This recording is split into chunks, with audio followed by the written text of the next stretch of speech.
96.7 Lights FM. I'm Helen Little here with Jack Cradville, and we have with us Sarah Snyder. Last year was a difficult year for everyone, but for 3-year-old Mary, it was especially hard. Her mom, Sarah, says that she was frequently sick multiple times a day and that it was nearly impossible to get an in-person appointment with a doctor. Eventually, Mary saw a doctor and was admitted to the hospital immediately, where she was diagnosed with 3 rare diseases. Mary, this is Jack. Thank you for being here today. This is a tough question as a parent.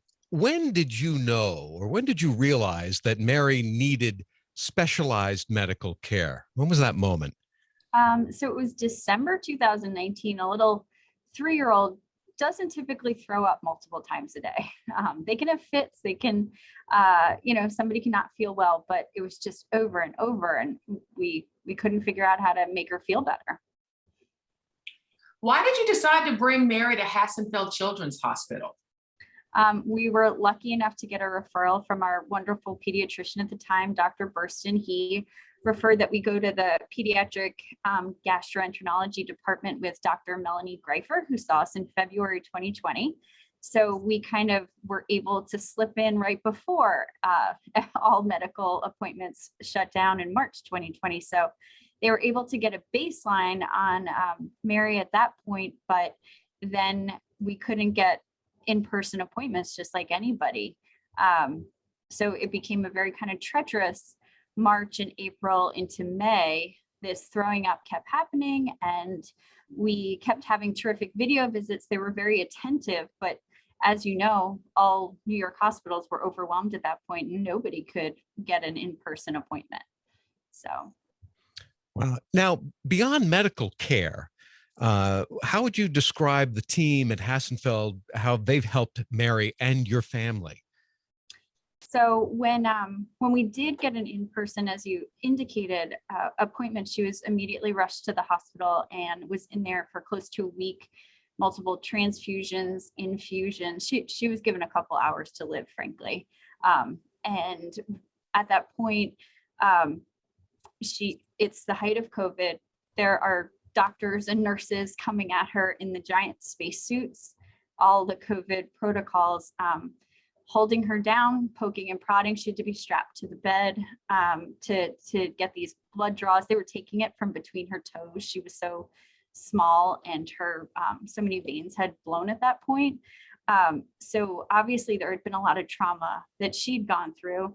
My husband and I couldn't be together with her in the hospital setting. We would trade off in the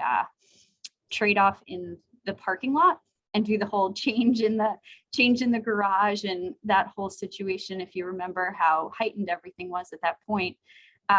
So when she was discharged and we had to continually go for various infusions and all, she got to the point in September of 2020 that she'd clawed her fingers raw on the sidewalk, not going into the doctor's office. She was literally splayed out, like clawing at the sidewalk because she didn't want to go in. And I couldn't blame her. I mean, all she'd been through.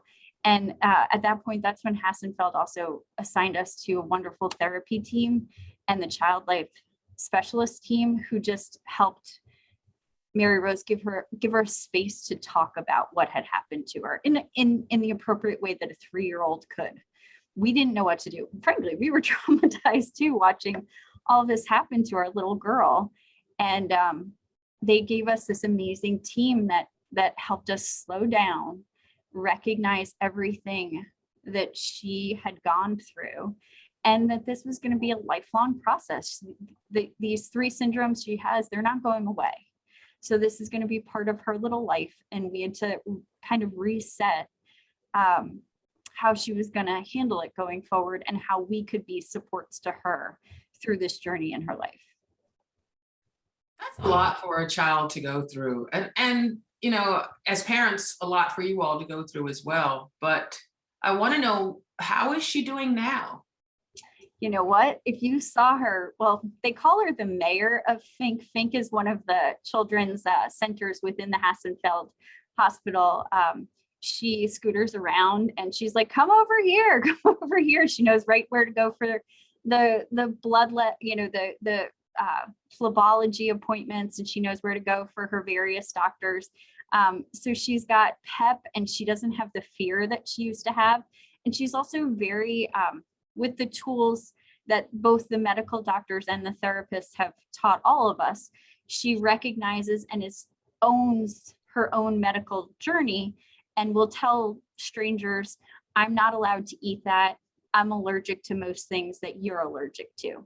That will hurt my body. So to have a little 4-year-old kind of have this big conversation with another adult is a testament to the guidance that we were able to get as parents to help her just internalize that she's a little different than other kids, but that's okay. Wow, that is wonderful to hear.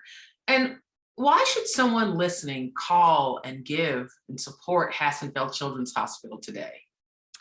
I was fortunate we were fortunate with our first daughter, pretty healthy, wouldn't really think twice about it. Every now and again, she'd get a cold and she'd get to stay home from school and watch a movie. And I'd see I'd hear something like this, or I would see something on TV, or I'd watch a Grey's Anatomy episode. It's like, gosh, how can, that all just seems so overwhelming. How can anyone do it? Hassenfeld has the systems in place to most importantly be there for the child, but to also be there for the parents and our other daughter, who was fully backburned. We were all hands on deck for Mary, and our other daughter was frankly ignored for about 7 months, and they helped us bring her into the journey, and also made a therapy space for her to acknowledge all that she'd gone through. The way that they think, not 2 steps ahead, but 200 steps ahead for the care that we've received.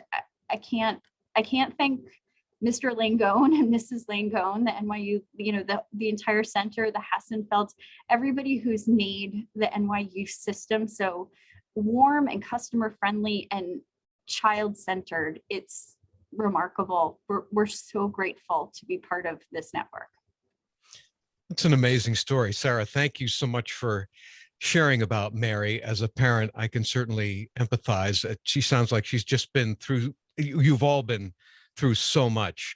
And the doctors, nurses, and staff at Hassenfeld Children's Hospital have helped her and brought the whole family in, because it's a team effort. And you're all feeling a little bit more empowered. I want to tell our listeners to call 1-800-222-1067 and become a bright light. And all the best to your family this holiday season. Smiles for everyone. Thank you so much. And thank you to everyone at NYU Hassenfeld. 106.7 Lights FM.